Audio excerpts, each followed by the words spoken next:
And we are back. You are chatting with John P. Today, we are going to be doing a quick and dirty review of the Tudor Black Bay 58. I did not have time to set up the tripod here. I just wanted to make a very quick video for you here and talk about this watch. It's actually on the way out the door, but personally, I love this watch. It's so perfect in so many ways, and it's a great watch for a certain type of guy, and I fit the bill, so I want to share this with you. Do not forget to like and subscribe. Thumbs up if you like the video. Let me know what you think in the comments. Let's do this. So, in this video, we're going to take the Tudor Black Bay 58 and take it apart with this pocket knife. So let's just go ahead and do this. I'm just kidding. We're not going to do that. That's absolutely insane. What we are going to do is we're going to talk about the case profile, a little bit about the watch, and why I think this is a perfect watch for a smaller wrist, especially in a time where dive watches tend to be on the larger size with like Rolex and their maxi cases and some of the others. So let's talk about it. This specific case is only 39 millimeters. Now, it's a little bit smaller than a Submariner, and it's certainly smaller than the other Tudor watches that climb over the 40 millimeter case size.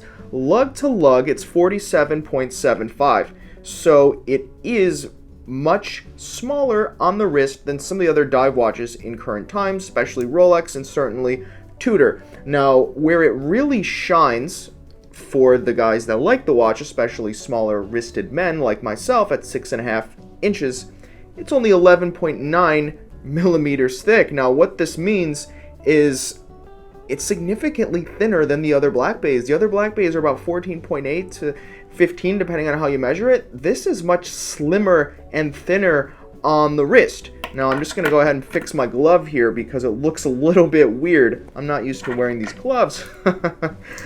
Anyway, back to the watch here. If we just focus on it and kind of, let me put this on my wrist so that I can show you kind of the profile. I have a 6.5 inch wrist and we're working with the light here. The lighting is not optimal.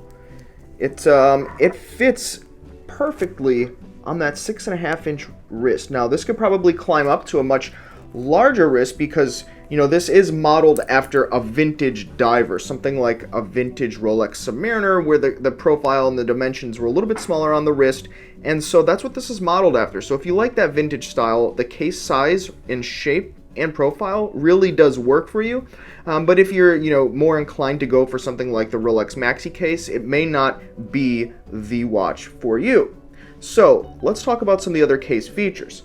Now, specifically with this watch, you'll notice that it has the chamfers. Now, modern Rolex does not have that chamfer, and basically by chamfer, I mean on the edge here, you can see that it's a bit of a bevel. You know, it's a kind of a mixture between brushing and polishing. You know, on the top of the case, it's brushed, the sides of the case is polished. Now, you have that little angled cut, and that's what we call a chamfer. And in vintage Rolex, that's very important because it allows you to determine how many times roughly a watch has been polished. When the chamfers are still intact, like this, either the watch has not been polished when we're talking vintage, or someone recut the chamfers, which is starting to become a bit of a business in 2019. But with this specific watch, obviously it's the original chamfers. This one still has the stickers on it, the Caseback, so it's, you know, this one is in excellent condition, maybe even unworn, I believe.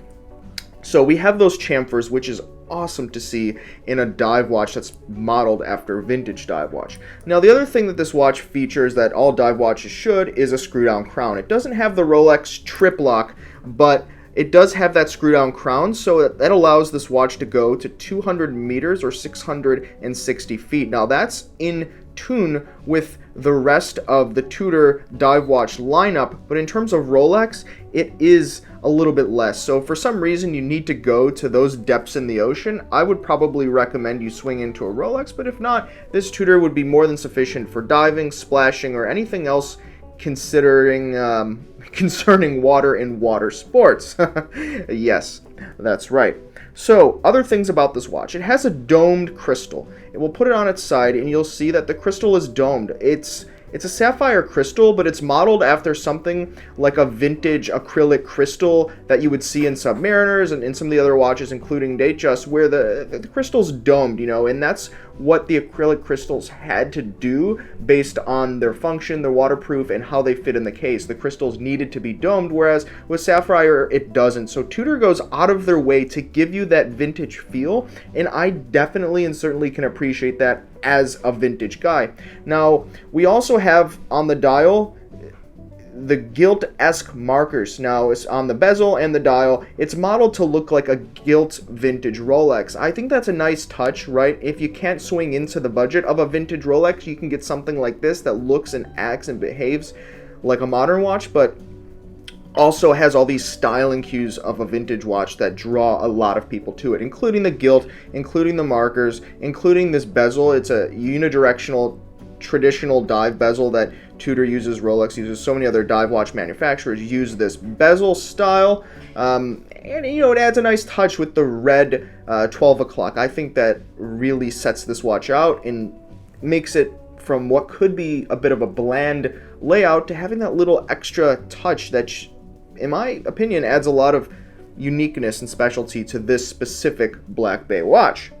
Now, moving on to the rest of the watch. Now, once again, this watch is modeled to be somewhat of a vintage style. Well, definitely a vintage style, very vintage style. And you'll notice that even in the bracelet, now the light shines off it, so I'm trying to capture this for you, but the bracelet is styled after the traditional vintage Rolex rivet bracelets. For quite a long time, Rolex was making these rivet bracelets where, you know, there's a manufacturing and machining process where, you know, they would actually rivet together the pieces of stainless steel for the bracelet, and they were a little bit clunky, a little bit clinky, and that's what was available in the day and time. And now it's turned into a bit of a romantic thing where if you have these rivet bracelets, it's just something interesting and unique that makes you feel a certain way, and Tudor, in my opinion, does a pretty great job at recreating that. Now, these aren't actual rivet bracelets, as you see here. I mean, they pretty much just stamp those markers in there, but it looks a lot like a rivet bracelet, but it feels a lot like a modern Tudor bracelet. The stainless steel quality is there, in my opinion. It's very smooth, it's very buttery, which is kind of weird to describe metal as buttery, but that's really, you know, more of a description of the finishing on the bracelet. You know, it's a good solid bracelet. I wouldn't say that it's, you know, one of the best in the world, though certainly for the price point and in the Tudor lineup, it's an excellent bracelet, and it doesn't give you that clink that you would experience with vintage Rolex or vintage Tudor, but it gives you that rivet look, and that's what this watch is really all about, giving you that vintage look and that modern wearability and usability. Like, you could actually dive with this watch, whereas with like a vintage sub or a vintage Tudor sub, forget it. You dive with that watch, it's ruined. But you could dive with this and still have that cool vintage look. So I don't know that anyone would actually need that. You know, if you were diving, you probably have a dive computer. Most divers that I know have switched over to computers and maybe have a watch as backup. So if your diving computer, you know, breaks on you and you have to switch over to your watch, you can get that little vintage look and that twinkle in your eye when you're trying to save your life. I don't know. Divers, leave in the comments below what you think about this. So let's move on to the movement. Now, first, let me finish talking about this clasp. I don't want to jump too far ahead.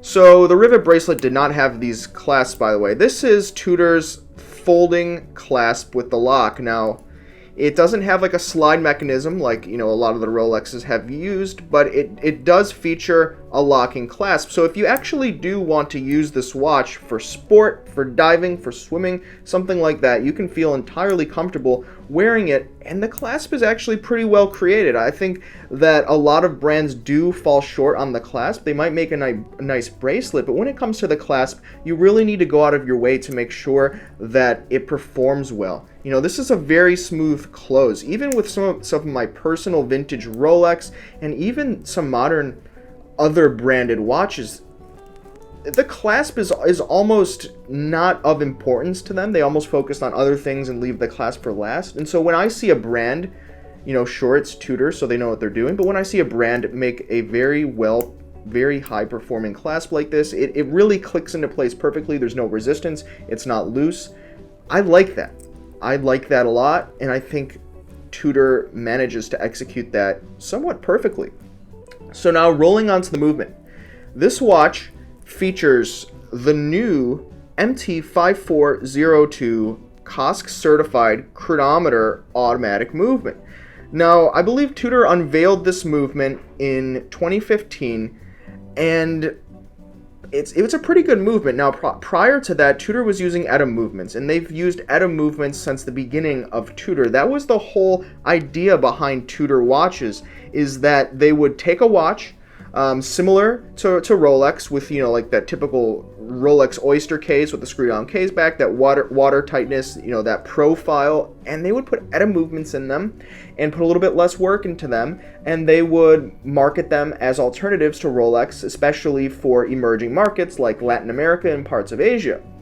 And so when Tudor unveiled this MT5402 movement, it was really a big step for them, because it showed that they were willing to invest in the technical functionality of their watches more so than any other time in their history. Keep in mind, they were putting in stock movements, and some brands do this, but they were not even altering them. They would swap out the rotor, they would dump in a stock movement, and that's not a bad thing. It's just now when you see them coming out with an in-house movement like this MT5402, it just shows their dedication to this specific brand in their family, Tudor, which was a younger, more junior brand, and it shows that they're dedicated to putting it on par with some of the other great sports watch manufacturers, including Rolex, their own brand.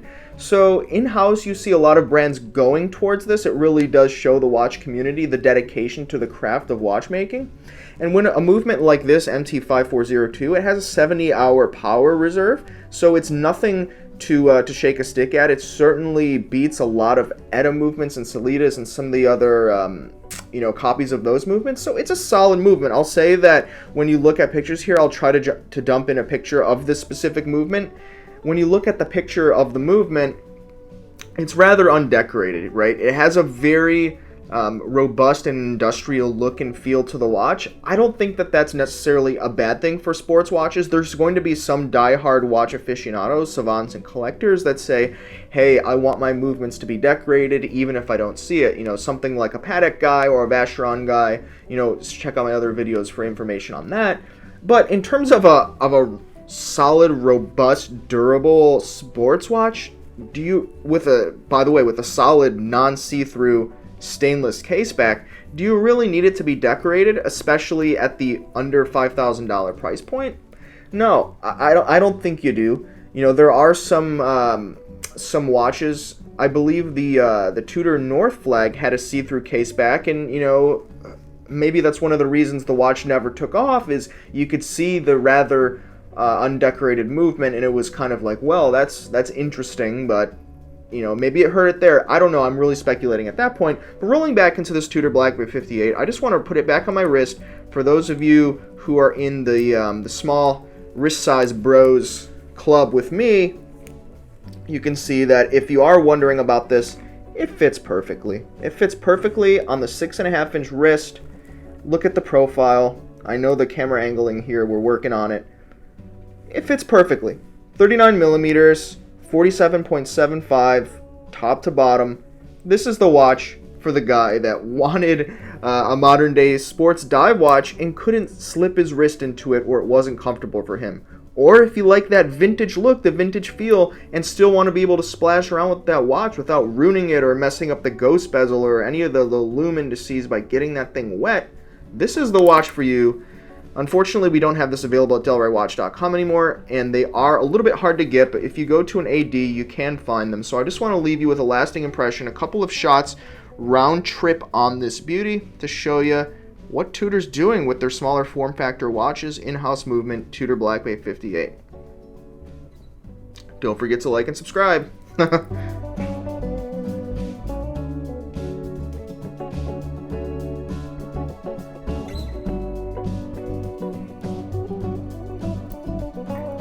You have been chatting with John P. Ciao.